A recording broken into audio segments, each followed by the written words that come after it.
Hi everybody, I trust you're all well. I'm going to try and concentrate on the royals today, although I find it very hard to do so.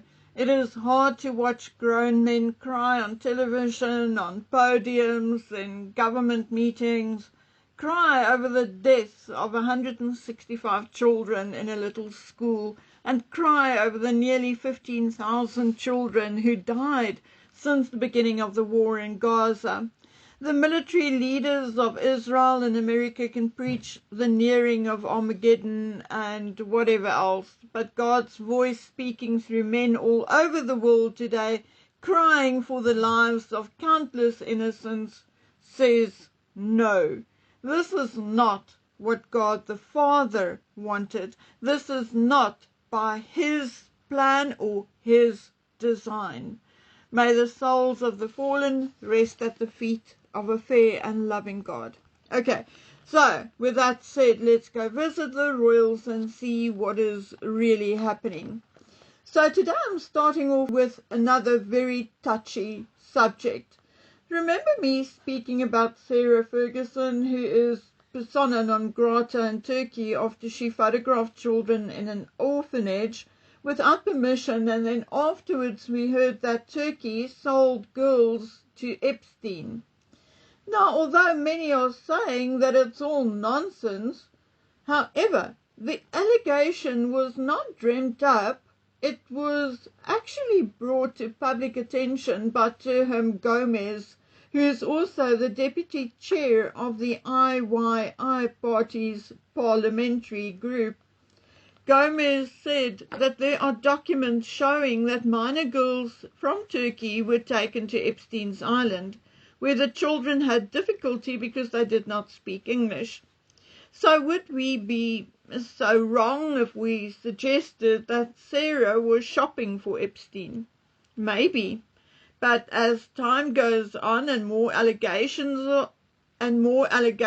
are made, that kind of allegation is starting to look and sound more like a distinct possibility than a senseless allegation. Although it must be said that there is no solid evidence linking Sarah or Epstein to the missing children in Turkey, and although there had been suspects arrested in Turkey, many strange mentions in email and other incidents had taken place to indicate that at the very least Epstein had a stake or attempted to obtain a stake in Turkey's human trafficking. And Sarah, what was her role in all of it? Was she Epstein's window shopper? Currently, more and more gossip is emerging, and please note, these are unsubstantiated stories, okay? But interesting enough to be considered, maybe, as circumstantial evidence. Okay, so the latest story goes like this. Children in Crisis was founded by Sarah, the then Duchess of York, in 1993, and in 2018 it was merged with Street Child, an organization run by Tom Donat. Before 2018, Sarah was not only the founder but also life president of Children in Crisis. Princess Beatrice served as ambassador of Children in Crisis starting 2007. Sarah's other charity also closed recently, virtually overnight, announcing in February 2026 that it will close for the foreseeable future. Sarah's trust was small, but its main aim was to help deprived children.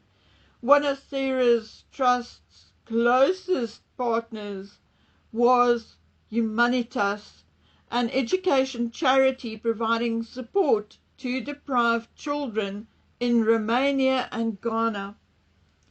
If you want to, you can go read the U.S. Embassy's Romania 2025 report on human trafficking, but I'm going to give you the short version of it.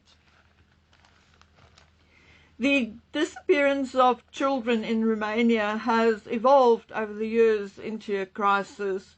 It is said that an average of 5,000 children go missing every year, a figure which escalated to nearly 10,000 in 2024.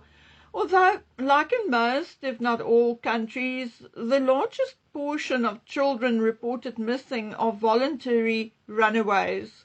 It was found that in Romania, a large portion of these runaway cases, however, intersects with trafficking or with a trafficking network of some kind.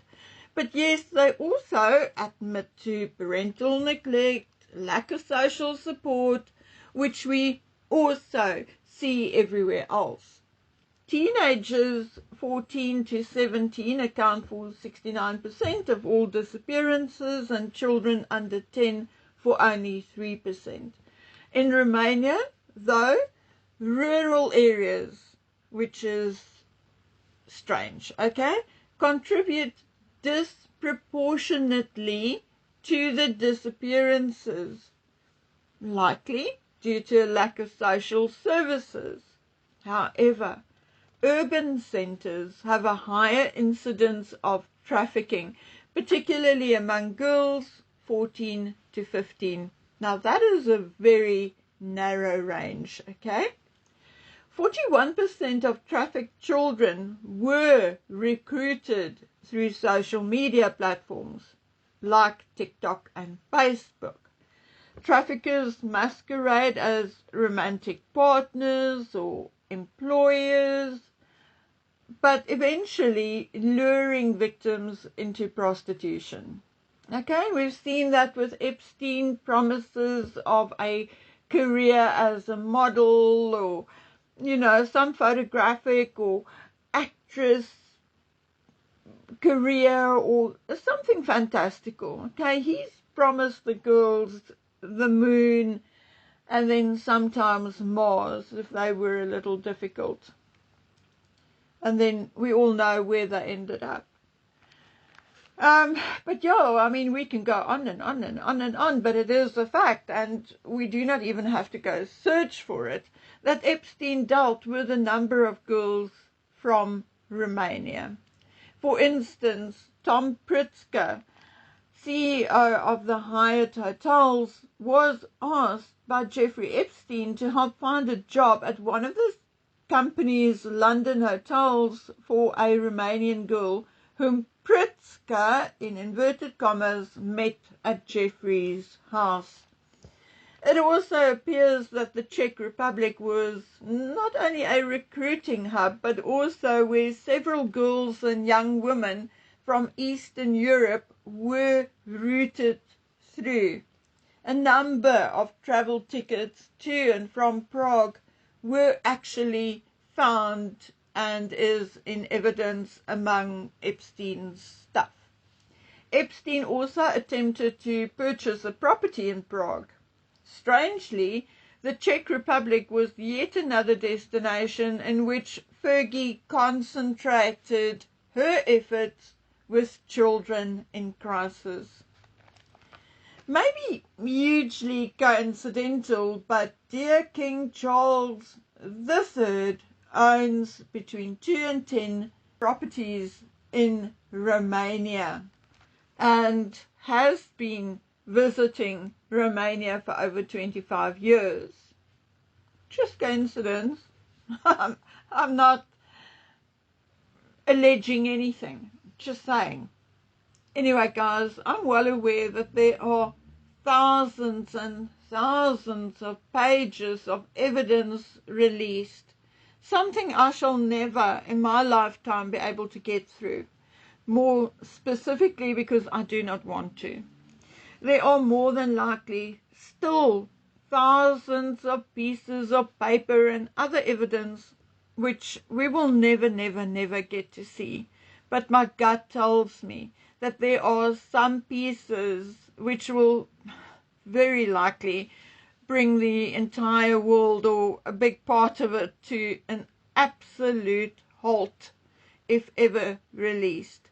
I think we'll be less shocked by the alien UFO files than we would be by those particular files.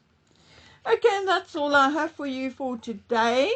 Hopefully, if all goes well, I shall be back again tomorrow. But until then, please take good care of yourselves and stay safe. Bye.